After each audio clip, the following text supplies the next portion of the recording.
Welcome to my build of a 60-inch wingspan Avanti Pattern Plane. It's getting to that stage now where I'm almost ready to start covering it. Just got a few final jobs to do. The main one being to actually fit the servos inside the fuselage and doing the control linkages for the elevator and the rudder, because I still haven't sheeted on the underside here, so I can have access to put in supports for those control lines. Now, before I fit these, I want to get an idea of where the CG is currently on the plane and what it's likely to be when I've finished. So what I've done is I've mocked this up, got the wings on and the engine, even got a spinner and prop.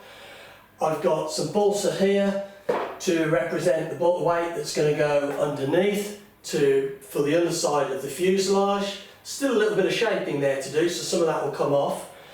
And got the control lines there.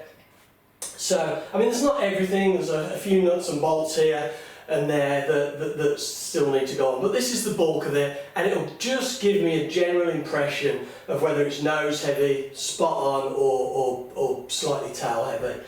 And at the moment, I've got the battery here. At the moment, it's just a little bit nose heavy. Yeah, it's just nose heavy at the moment. So what I need to do, I mean, I still need to add a plywood tray for the servos and some balsa on the sides to hold that. So there's a few things I need to do yet, but it makes me realise that I don't think I'll be adding nose to the weight. If anything, which I really don't want to do, is I may have to add a tab to the tail. But I can try and offset that as much as possible by moving around the things that need to go in there, like the battery being further back, the switch, the receiver. So it just gives a general idea of where things are going to be. I mean, for example, if it was light in the nose, I'd be bringing these servos up as far forward as I could, and also the battery. I mean, there's room right at the front for the battery if it was necessary, but I think things need to be back. The engine I'm using, this Irvine 61, I think is just a little bit heavier than the one that was specified in the original plans. The nose gear has obviously got a little bit more weight, but there's been no major changes to the construction that would significantly alter the CG. So I'm hoping it will balance out pretty well. So I'll get this apart now and start to fit those servos. Well, now I know if anything the plane's going to be nose heavy. If I'm not careful, I'm putting the servos towards the back. The CG is here, and I've also made provision for the battery, which hopefully you can see in here, but also I can move the battery further forward if need be. I can put it here or even right up under the fuel tank. Now I've got my 3 servos in place. They're just in a bit of a framework at the moment. They're not fixed into place. I'm going to be gluing those in a minute. And to get those, I want to have those as low as possible down. So I've just put a piece of 3mm ply under each servo, which I can push the servos down, I can glue them in place and then just slide that ply out, and I'll have a nice consistent 3mm ply, 3mm space under the servos. Now this is the nose gear steering, which is going to come down to this side of the servo here, to the control arm, and then from this control arm here we're going to run down to the rudder. I've got the elevator here running down, and then I've got the throttle which will run down this side and onto there. Now I've lifted, or I've had to lift this servo slightly higher than these two, because in the cockpit there's a recess down where a pilot's going to sit. You can just see it here perhaps. So I've had to lift that up just to give clearance on that. What I'm going to do, I'll just zoom in a little bit now so you can hopefully see that better.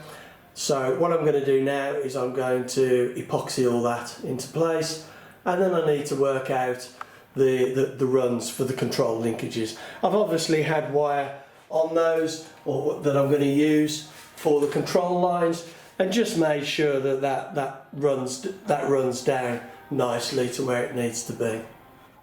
Right, well, I've now got the control linkages set up to the servos and to the control surfaces, and I'm really pleased with how that's working, and I thought I'd just show you what I've done before I start gluing that up. I've spent a huge amount of time messing about, just making sure this is right.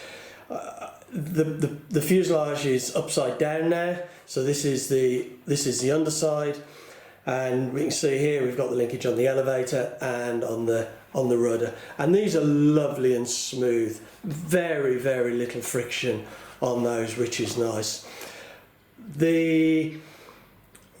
What I had to be careful of is that if I had full elevator throw and full down elevator, then these didn't come into contact.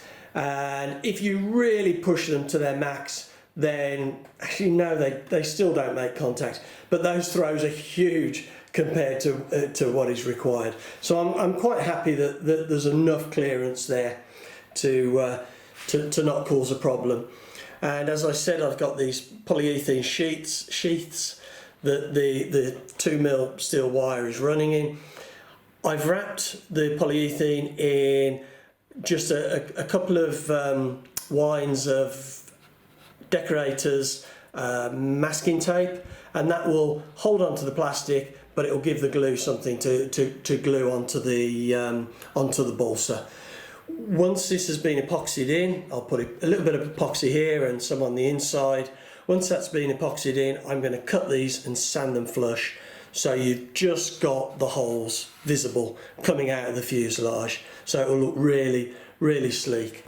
Now if we have a look further up the fuselage, I've got I always find these shots difficult to do looking in a fuselage, but I've got a couple of stays here which are just clamped into place at the moment, and I will CA those in a minute.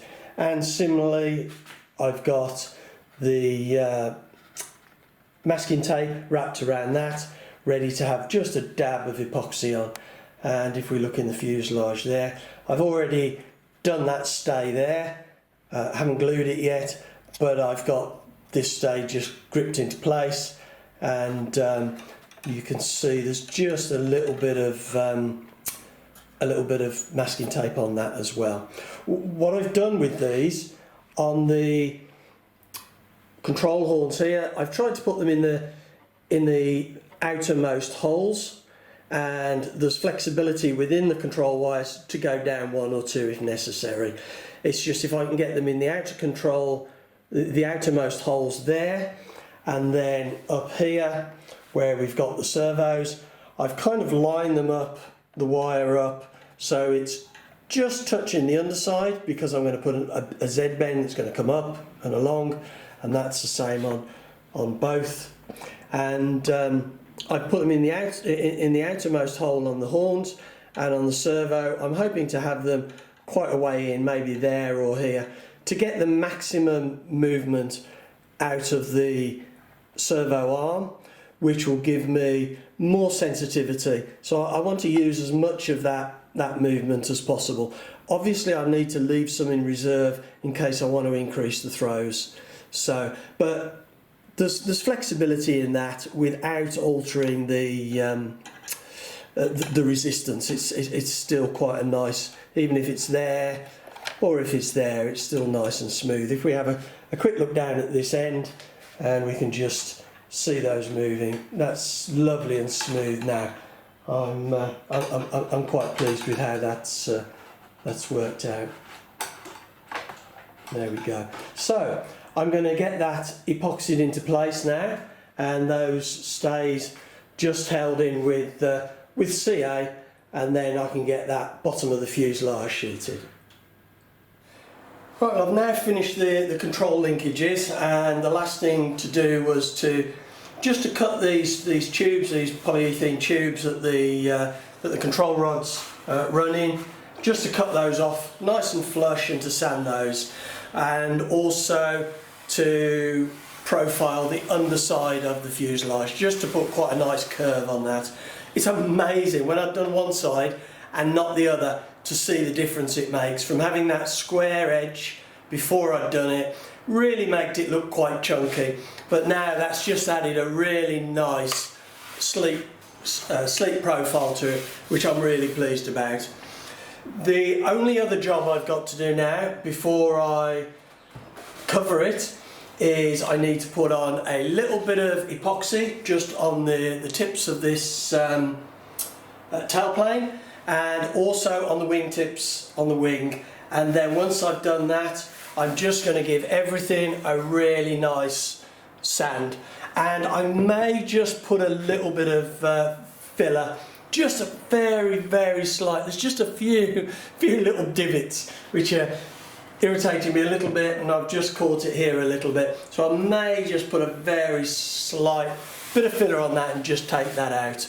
And there's a joint here where there's a little bit of a gap, so I'll probably just put a smidgen in that. I generally don't use filler in my builds, or very rarely, but there's just a few little marks where it's got a little bit of bent rash, I guess, and like I say, with those seams. But I'm going to get that sorted now, and then we're ready to cover it.